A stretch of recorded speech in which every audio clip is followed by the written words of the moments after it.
இயேசுவில் எனக்கு பிரியமானவர்களே, இந்த அருள்தாரும் இயேசுவே நிகழ்ச்சியின் மூலமாக மீண்டும் உங்களை சந்திப்பதிலே மகிழ்ச்சி அடைகிறேன். மெசியாவை காணாத கண்கள் என்னும் தலைப்பிலே இன்றைய நாளிலே நாம் தியானிக்க இருக்கின்றோம்.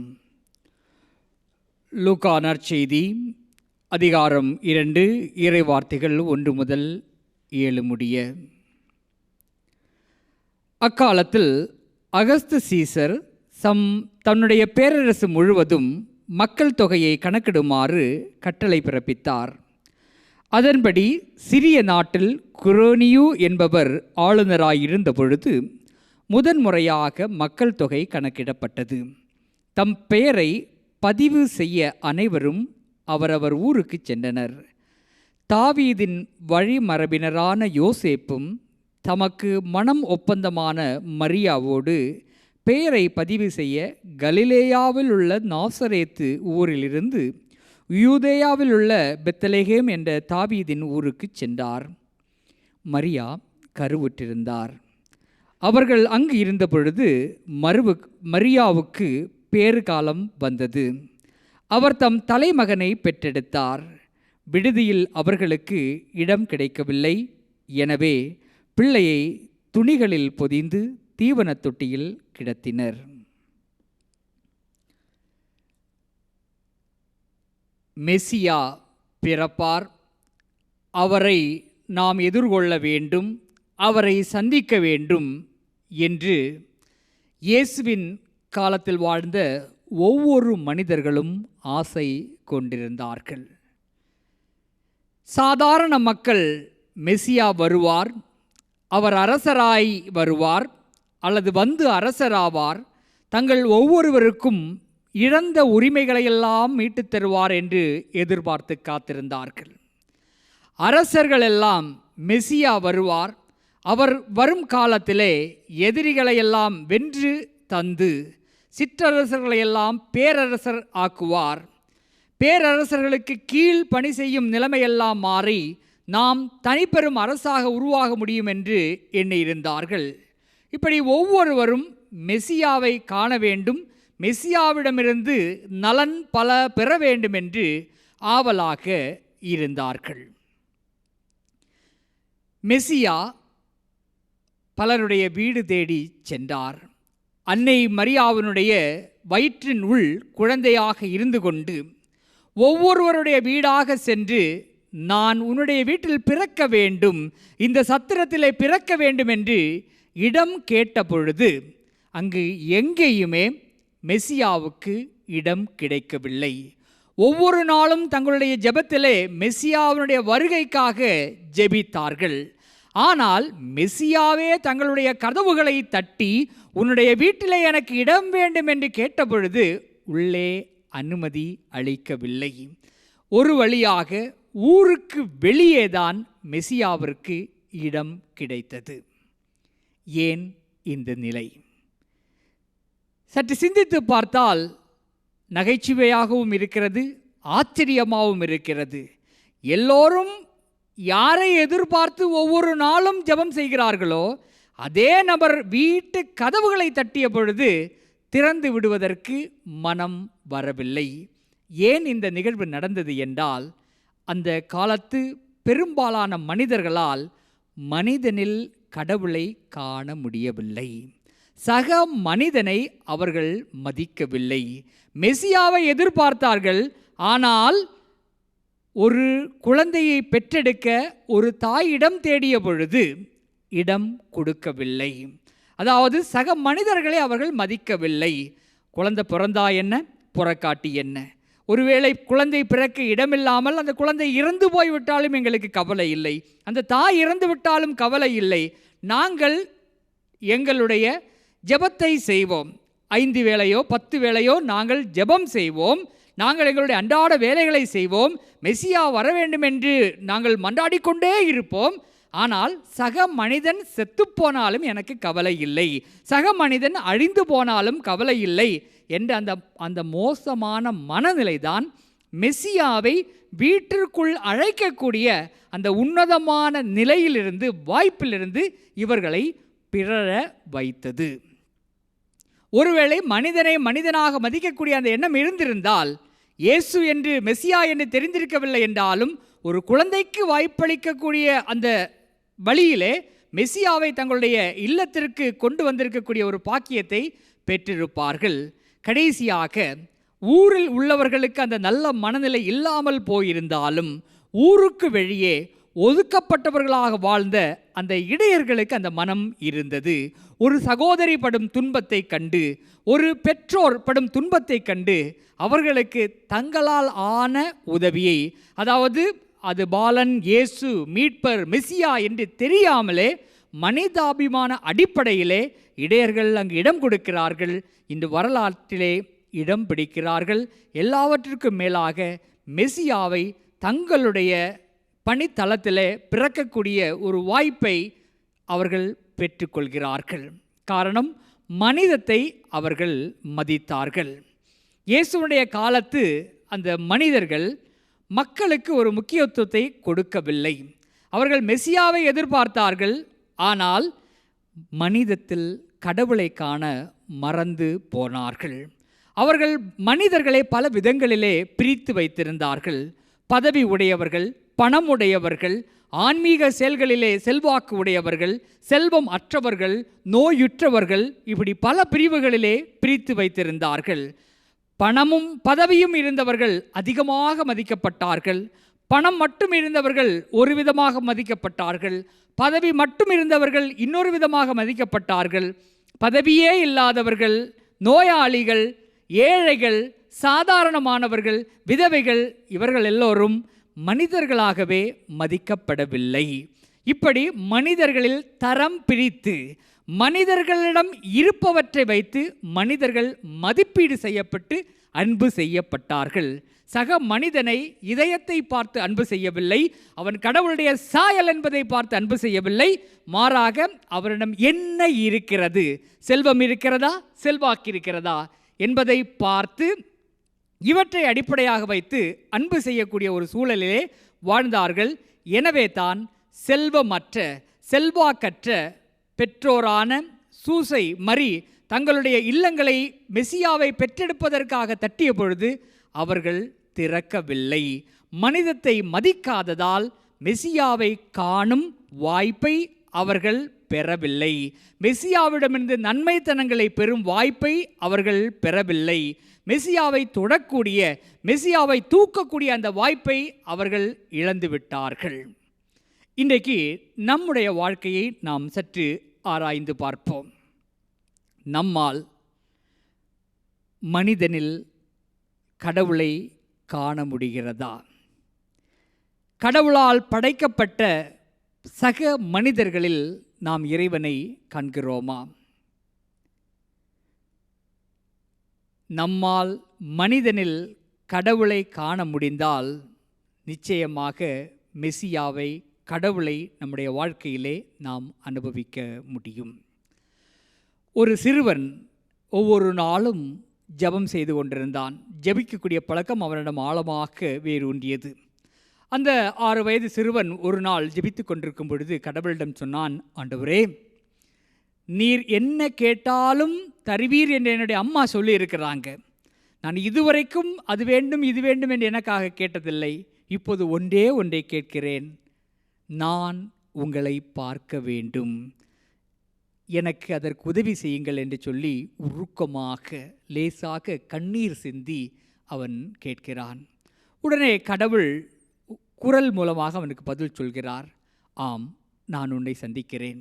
சனிக்கிழமை உனக்கு விடுமுறை, உன்னுடைய வீட்டிற்கு அருகில் இருக்கக்கூடிய பூங்காவிற்கு வா, நாம் சந்திப்போம் என்று சொல்லுகிறார்.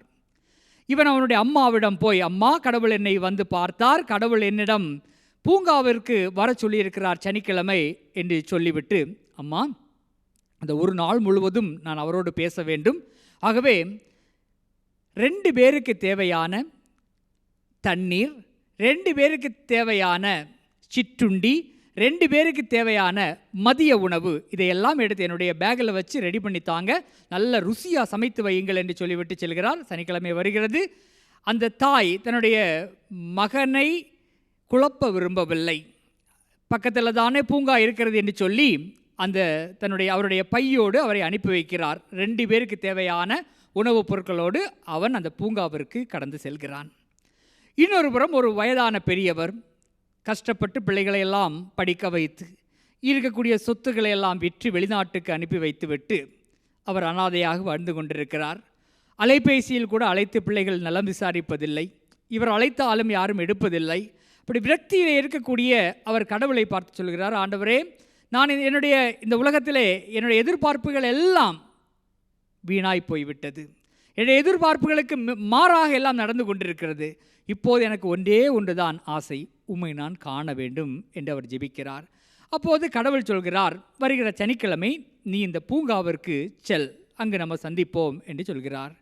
அந்த பெரியவரும் சனிக்கிழமை காலை தன்னுடைய பக்கத்து வீட்டு நண்பரிடம் இப்படி கடவுள் வர சொல்லியிருக்கிறார் என்று சொன்ன உடனே அவர் சிரிக்கிறார். இருந்தாலும் அதையெல்லாம் தாண்டி அவர் அந்த பூங்காவிற்கு வருகிறார். 2 பேருமே மாறி மாறி கடவுளை தேடுகிறார்கள். கடவுள் வரவே இல்லை. கடவுளை அவர்கள் சந்திக்கவில்லை. ஆகவே சோர்வுற்ற அந்த சிறுவன் ஒரு இருக்கையிலே அமர்ந்து தான் கொண்டு வந்திருந்த அந்த தண்ணீரை குடிக்க முயற்சி செய்யும்போது அந்த பெரியவர் தாகத்தினால் அங்கே இருக்கக்கூடிய அந்த தண்ணீர் குழாயை துறந்து தண்ணீர் குடிக்க முயற்சி செய்கிறார். தண்ணிக்கு பதிலாக காற்று வருகிறது, அங்கே தண்ணி இல்லை. இதை பார்த்த சிறுவன் கடவுளுக்கு கொண்டு வந்த அந்த தண்ணி போத்தலை எடுத்து, ஐயா, என்னிடம் தண்ணி இருக்கிறது, இதை அருந்துங்கள் என்று சொல்லி கையிலே கொடுக்குறான். அந்த பெரியவரும் அந்த தண்ணீரை குடித்துவிட்டு அவனுடைய அருகில் அமர்ந்து கதைகளை பேசத் தொடங்குகிறார். நல்ல நகைச்சுவையாக பேசுகிறார். அவனும் சிரித்து ரசித்து மகிழ்ந்து கொண்டே இருக்கின்றான். 11 மணி ஆகிறது. தான் கொண்டு வந்திருந்த சிற்றுண்டியை எடுக்கிறான். பெரியவருடைய முகத்தை பார்க்கிறான். அவரும் பசியாக இருப்பது போல் அவனுக்கு தோன்றுகிறது. அந்த கடவுளுக்கு கொண்டு வந்த சிற்றுண்டியை அவருக்கு கொடுக்கிறார். மீண்டும் தங்களுடைய கதைகளை தொடர்ந்து பேசுகிறார்கள். இவனுடைய நிகழ்வுகளை, அனுபவங்களை எல்லாம் சொல்கிறான். பெரியவருக்கு தெரிந்த கதைகளை எல்லாம் சொல்கிறார். மதியம் 1 மணி ஆகிறது. 2 பேரும் சேர்ந்து கடவுளுக்கு கொண்டு வந்த அந்த உணவை பெரியவரோடு பகிர்ந்து அவர்கள் மதிய உணவை அருந்துகிறார்கள். மாலை ஆனதும், ஐயா, நேரமாகிவிட்டது, அம்மா தேடுவாங்க என்று சொல்லி அந்த பெரியவரிடமிருந்து பிரிந்து அவர் தன்னுடைய இல்லத்திற்கு வருகிறார். அந்த அம்மா ஒரே ஆர்வமாக இருக்கிறார். என்ன நடந்திருக்கும்? முதல்ல ஓடி போய் அந்த பேகை வாங்கி அந்த பேகுக்குள்ளே பார்க்குறாங்க. தான் கொடுத்து விட்ட அந்த 2 பேருக்கான உணவு, தண்ணி எல்லாமே முடிந்திருப்பதை கவனித்து அப்படியே மகனை பார்க்கிறார். உடனே மகன் மகிழ்ச்சியாக சொல்கிறார், அம்மா, நான் கடவுளை பார்த்தேம்மா, கடவுளோடு சாப்பிட்டேம்மா, வாவ். ஆனால் ஒரே ஒரு சின்ன disappointment, God is little old. அவர் கொஞ்சம் வயசானவராக இருக்கிறார் அம்மா. நீ சொல்வதையெல்லாம் வைத்து நான் நினைத்தேன் கடவுள் ஒரு இளைஞராக திடகாத்திரமாக இருப்பார் என்று நினைத்தேன். ஆனால் அவர் வயது முதிர்ந்தவராக இருக்கிறார் அம்மா. அதனால் பிரச்சனை ஒன்றுமில்லை. இருந்தாலும் அன்பாக பேசினார், நல்ல மனிதராக இருக்கிறார் அம்மா கடவுள். அடுத்த சனிக்கிழமையும் நாங்கள் சந்திப்பதாக சொல்லிவிட்டு வந்திருக்கிறோம் என்று சொன்னார். மறுபுறம் அந்த முதியவருடைய நண்பர் கேட்கிறார், என்ன கடவுளை பார்த்தியா என்று கொஞ்சம் கேவலமாக கேட்குறார். உடனே அவர் சொல்கிறார், அந்த பெரியவர், ஆமாம், நான் கடவுளை பார்த்தேன். ஆனால் என்ன, கடவுள் நம்மை போல ஒரு முதிர்ந்த மனிதராக இருப்பார் என்று நான் நினைத்தேன். But God is too little, ரொம்ப சின்ன பொடியனாக இருக்கிறார் என்று சொன்னார். ஆம், அன்புக்குரியவர்களே, இந்த 2 பேருமே மனிதர்களில் கடவுளை கண்டார்கள். இது ஒரு கதையாக இருக்கலாம், ஒரு சாதாரண நிகழ்வாக இருக்கலாம். ஆனால் நம் ஒவ்வொருவருடைய வாழ்க்கையிலும் இது நிகழ்ந்தாக வேண்டும். நம்மோடு வாழும் ஒவ்வொரு மனிதரிலும், அது குழந்தையாக இருக்கலாம், தாத்தாவாக இருக்கலாம், பாட்டியாக இருக்கலாம், அப்பாவாக இருக்கலாம், அம்மாவாக இருக்கலாம், அறிமுகமே இல்லாத மனிதனாக இருக்கலாம், ஒவ்வொரு மனிதனிலும் நாம் கடவுளை காண முயற்சி செய்யும் பொழுது நம்முடைய வாழ்க்கை மிகப்பெரிய ஆசீர்வாதங்களை சந்திக்கிறது. இப்போது நாம் கிறிஸ்து பிறப்பு காலத்திலே இருக்கின்றோம். மெசியாவை காண ஆவலாக இருக்கிறோம். அந்த மெசியா அனுபவத்தை பெற, குழந்தை இயேசுடைய அந்த அனுபவத்தை பெற, அவருடைய ஆசீர்வாதத்தை பெற, குழந்தை இயேசு தரக்கூடிய மகிழ்ச்சியை பெற நாம் ஆவலாக இருக்கிறோம். நாம் குழந்தை இயேசுவை எங்கே தேடுகிறோம்? மெசியாவை எங்கே தேடுகிறோம்? சிலர் ஆடைகளிலே தேடுகிறோம். புத்தாடை வாங்குவதிலே 20,000 30,000க்கு வாங்கவா, 40,000க்கு வாங்கவா, 50,000க்கு வாங்கவா, 1,00,000க்கு வாங்கவா என்று ஆடைகளிலே மெசியாவை தேடுகிறோம். இன்னும் சிலர் ஒளி விளக்குகளிலே, போன முறை 50,000 செலவு செய்து ஒளி விளக்கு வைத்தோம், இந்த முறை 1,00,000 செலவு செய்யவா, 2,00,000 செலவு செய்யவா? ஒளி விளக்குகளிலே இன்றைக்கு ஒரு சிலர் மெசியாவை தேடிக்கொண்டிருக்கிறார்கள். ஒரு சிலர் இனிப்பு வகைகளிலே தேடுகிறார்கள், ஒரு சிலர் உணவுகளிலே தேடுகிறார்கள், கொண்டாட்டங்களிலே தேடுகிறார்கள். அந்த இல்லத்தினர் 1,00,000 கிறிஸ்மஸுக்கு செலவு செய்கிறாங்க, நான் 2,00,000 செலவு செய்யணும். செலவு செய்வதிலே அவர்கள் மெசியாவை தேடுகிறார்கள். சிலர் சுற்றுலா செல்வதிலே, வேர்ல்டு டூர், உலக சுற்றுப்பயணம் செய்து கிறிஸ்மஸை கொண்டாட முயற்சி செய்கிறார்கள். இப்படி இன்றைய மனிதர்களாகிய நாம் மெசியாவை பல்வேறு விதமான உலக பொருட்களிலே, உலக விஷயங்களிலே தேடிக்கொண்டே இருக்கிறோம். உண்மையிலேயே அந்த பாலன் இயேசுவும், இயேசு தரக்கூடிய அமைதி, சமாதான மாறுதல் உலக பொருட்களில் இல்லை. நாம் நினைக்கிறோம் மிகவும் ஆடம்பரமாக கிறிஸ்து பிறப்பை கொண்டாடுவதால் இயேசு மகிழ்ந்து கொண்டிருக்கிறார், அவர் டிசம்பர் மாதம் என்றால் அவர் களிகூர்ந்து கொண்டிருக்கிறார் என்றெல்லாம் நாம் கற்பனை செய்து கொள்ளலாம். அது உண்மை அல்ல. கொஞ்சம் தியானித்து பார்த்தோம் என்றால் இந்த டிசம்பர் மாதம் குழந்தை இயேசுவுக்கு ரொம்ப கஷ்டமான மாதம். ஏனென்றால் அவருடைய மனம் ரொம்ப வேதனையிலே தவிக்கக்கூடிய ஒரு மாதம் டிசம்பர் மாதம். ஒருபுறம் குழந்தைகள் பிறப்பதற்கு இடமில்லாமல், பிறந்தாலும் அவர்களுக்கு கொடுப்பதற்கு சரியான மருந்து மாத்திரைகள் இல்லாமல், ஊட்டச்சத்து இல்லாமல், உணவில்லாமல் எத்தனையோ குழந்தைகள் ஒருபுறம் பரிதவித்து கொண்டிருக்கிறார்கள், இறந்து கொண்டிருக்கிறார்கள். தாய்மார்கள் ஊட்டச்சத்து இல்லாமல் உடல் நல குறையுடைய பிள்ளைகளை பெற்றெடுத்து கொண்டிருக்கிறார்கள்.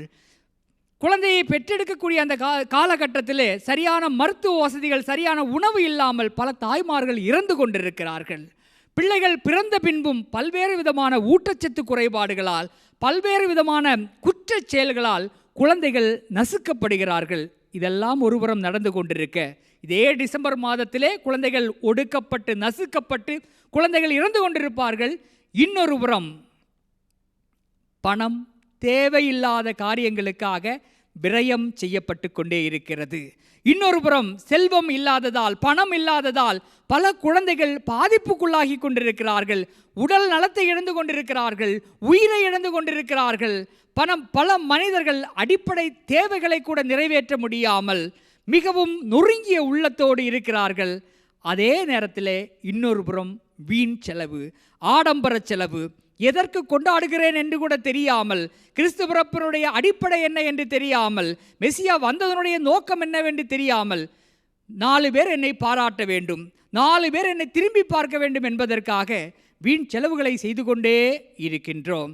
ஆகவே இதையெல்லாம் பார்க்கும் பொழுது இயேசு உள்ளம் உடைந்து அழுவார், தேம்பி தேம்பி அழுவார். எனக்காவது பிறப்பதற்கு ஒரு குடில் கிடைத்தது, ஒரு மாட்டு தொழுவமாவது கிடைத்தது, என்னுடைய தாய் என்னுடைய தந்தை என்னோடு இருந்தார்கள். இன்றைக்கு எத்தனையோ குழந்தைகள் அனாதைகளாக்கப்படுகிறார்கள், எத்தனையோ குழந்தைகள் சரியான வசதிகள் இல்லாமல் பிறப்பிலே இறந்து பிறக்கிறார்கள். ஆனால் என் பிள்ளைகள் அதற்கான தீர்வை கண்டுபிடிக்காமல், மனிதத்தில் கடவுளை தேடாமல், மின் விளக்குகளிலும் உணவுப் பொருட்களிலும் வெளி அடையாளங்களிலும் வெளி வேடங்களிலும் கடவுளை தேடிக்கொண்டிருக்கிறார்களே என்று இயேசு நிச்சயமாக மனம் உடைந்து போயிருப்பார். நாம் சற்று சிந்தித்து பார்ப்போம். இயேசுவுடைய சமகாலத்து மனிதர்களில் பலர் மெசியாவை அருகில் வைத்துக்கொண்டு அவரை அனுபவிக்க முடியாமல் இருந்தார்கள். மிக அருகில் வைத்துக்கொண்டு பார்க்காமல் கண்ணை மூடிக்கொண்டார்கள். மெசியா அருகில் இருந்தும் அவரை அனுபவிக்க முடியாமல், அவருடைய ஆசீர்வாதத்தை பெற முடியாமல் இருந்தார்கள். அதற்கு அடிப்படை பிரச்சனையாக இருந்தது, மனிதத்தில் கடவுளை அவர்கள் காணவில்லை. பல வேளைகளிலே இன்று அந்த மனிதர்களைப் போலத்தான் நாமும் நம்முடைய கிறிஸ்து பிறப்பு கொண்டாட்டமும் இருக்கிறது. மெசியாவை எங்கு தேட வேண்டுமோ, சாதாரண மனிதர்கள் தேட வேண்டும், அங்கு தேடாமல் எங்கெல்லாமோ தேடிக்கொண்டிருக்கிறோம். ஆகவே மனிதத்தில் கடவுளை காண முயற்சிக்கும் பொழுது தேவையில்லாத வீண் ஆடம்பரங்களை, வீண் செலவுகளை எல்லாம் குறைத்து அதை மனிதர்களின் நல்வாழ்விற்காக பயன்படுத்தும் பொழுது நிச்சயமாக கிறிஸ்து பிறப்பு நம் ஒவ்வொருவருக்கும் அருளின் காலமாக, வாழ்வின் மாற்றத்தை தரக்கூடிய காலமாக, ஆசீர்வாதத்தின் காலமாக மாறும். ஆமேன். Sorakimo Verbo.